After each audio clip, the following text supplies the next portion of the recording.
कपिलदेव कहते जे संसार भितर जीव माने अज्ञान रे निरत भ्रमण करे नाना दुख भोग करते।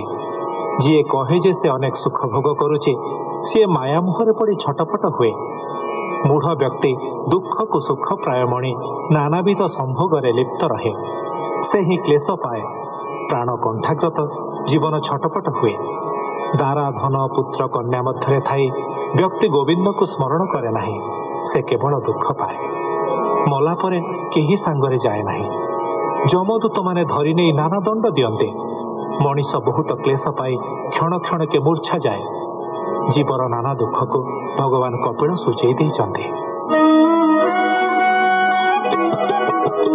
कपिलवाच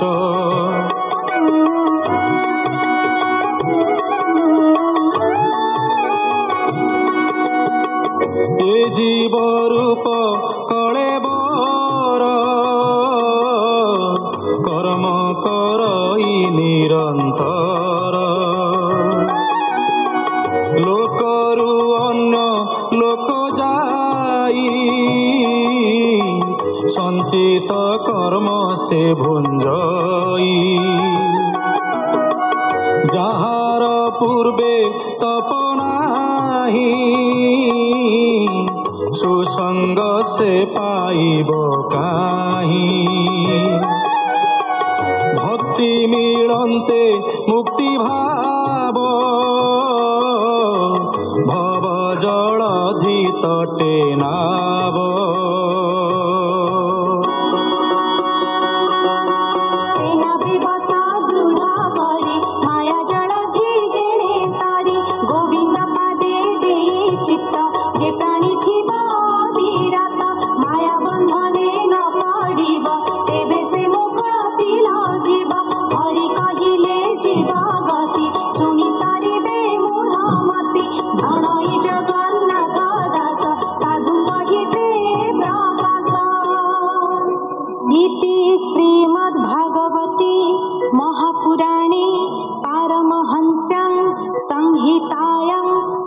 स्कंधे कापिलयोपाख्याने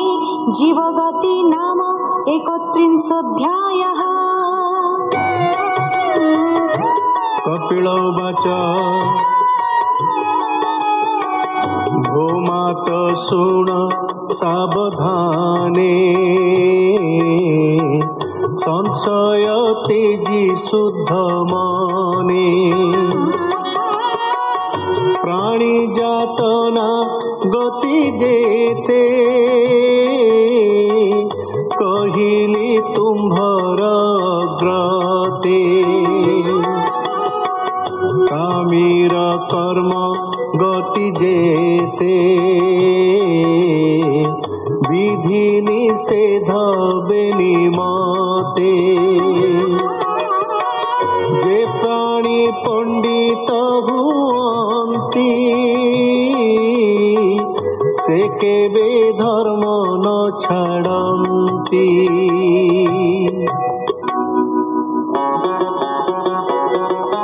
करन्ति स्वधर्म आचार संसदते जे सर्वठार से विश्वमुख नारायण जे करे सर्जन पालन हेमंत जेहु भगवान ताकु लभन्ति भक्त जन जे इच्छे मुक्ति लभिबाकु भजई हिरण्य गर्भकु एणु भोगत हरि भज भोग वासना सर्व तेज ताहांतु भजिले तरिब ए देह पुणी न होइब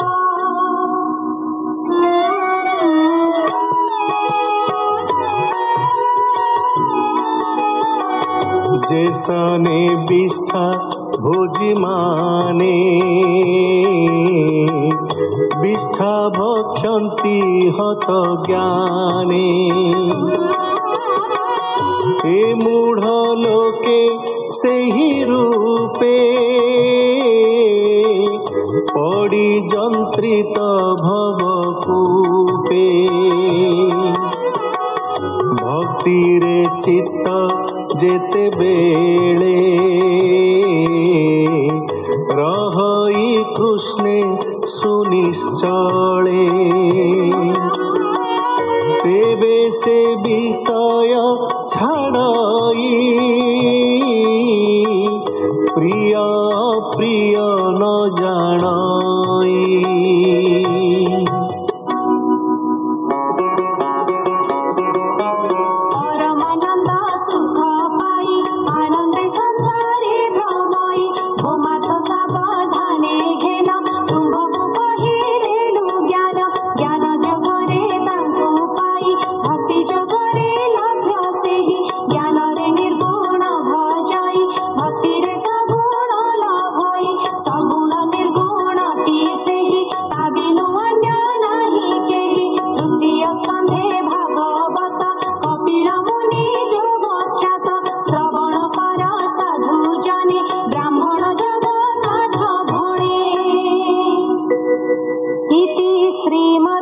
भगवती महापुराणे पारमहंस्यां संहितायां तृतीयस्कन्धे कापिलेये नाम 32 देवहूति उवाच तु नाथ लीलावासानि कालमुदिवेशि नयने अशेष कारण कमले वर नारायण तु प्रभु बहु रूपाधरि निज शक्ति रे माया करि कलु ए विश्व सराजन स्वभावे तुझे कर्म भिन्न तु ब्रह्म परम पुरुष योगी कमले तु प्रकाश तुम्हे कपिल वेद गर्भ तु विष्णु व्यापी अछु सर्व मैत्रेयोवाच ब्रह्मवादिनी देवहूति जोग मार्गरे देले मति ध्याने निरोपी कपिलंकु संतत डाकंती ताहांकु भक्ति जोगरे दृढ़ हेले शास्त्र विधिरे आराधिले आत्मा को मानसे देखिले ता बिनु आनन भाविले से ध्याने शरीर मिलाई नदी स्वरूपे गले बही नाम ता सिद्धि दा होइला स्पर्शे पाप विनाशिला तृतीय स्कंधे भागवत कपिल ज्ञान उपगत कहई जगन्नाथ दास त्राहि करिबे पीतवास इति श्रीमद्भागवते महापुराणे पारमहंस्यां संहितायां तृतीय स्कंधे कापिलेय उपाख्याने नाम 33 ଏଇଠି ଶେଷ ହେଲା ତୃତୀୟ ସ୍କନ୍ଧ। ଏହି ସ୍କନ୍ଧରେ ବିଦୁର ଉଦ୍ଧବ ସମ୍ବାଦ ବିଦୁର ମୈତ୍ର ଚରିତ ମାଧ୍ୟମରେ ଦିବ୍ୟ ରସଯୁକ୍ତ କପିଳ ଜ୍ଞାନର ଅବତାରଣା କରାଯାଇଥିଲା।